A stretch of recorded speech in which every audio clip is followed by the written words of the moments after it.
As you can see, it is a dreary, cold day with snow on the ground. It is now late December. It is in fact a few days before Christmas. And what we hope to show you today is how to make pierogi. These are a Polish traditional filled dumpling, and we will try and show you how we do the operation, although there's many different ways of doing it. Hi, my name is Gary.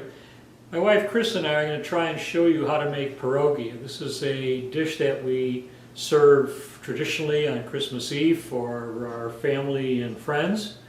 And it's a lot of work to make these. And we've learned over the years a whole bunch of tricks that might help out, and so thought we'd share them with you.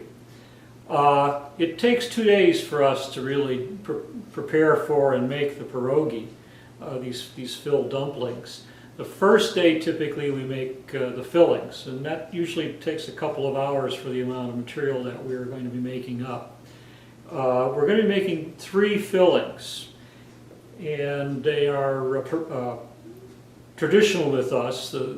These 3 have been with us for a generation practically.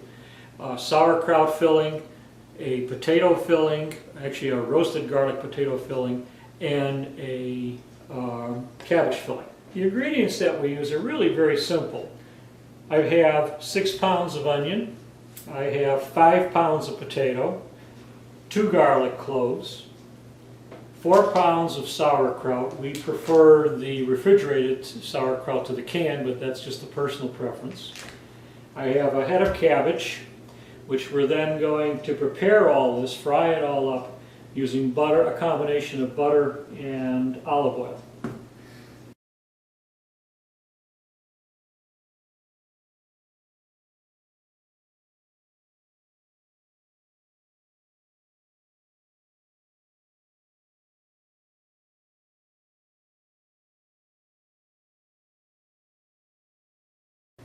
My first task will be to peel the potatoes, peel the onions, and then chop them up.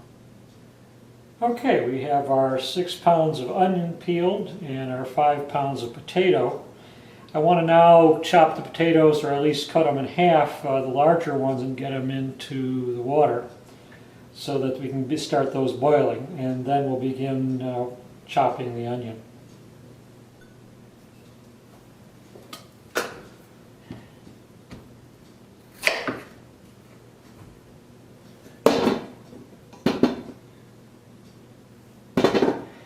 I spent about a half hour getting to this stage of peeling all the onion. I guess we should have started with some larger onion. By the way, this is just yellow onion, nothing special. You can use whatever onion you prefer. Okay, I'm now going to add some water to this. Now we're going to deal with the onion, and this is going to be a tearful situation, probably more ways than one. For chopping up the onion, if you have a Cuisinart or a food chopper, that would be a great idea to use that. In our case, we have a small one, but nothing large, because we don't cook large meals like this often. So in fact, we're going to use just this little hand chopper, and that'll work out quite nicely. Now, I'm going to chop the onion fairly fine. The reason is, not that you have to, but because there's one person in the family who really isn't all that crazy about onion, but will eat it if it's finely chopped. So, and generally I like it a little bit more coarse. Not onion rings, but just at least fairly coarsely chopped. At any rate, that's not what we're going to do now. And so just to give you an idea how that works,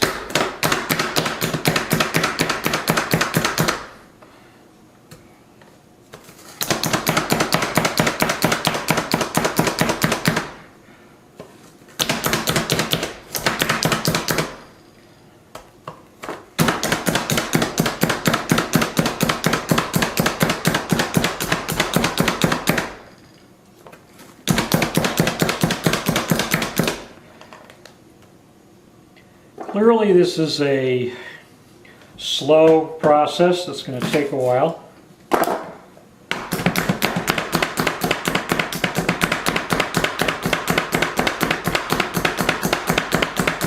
Well, clearly you can see where I'm going with this. I still have to separate out some of the bigger pieces.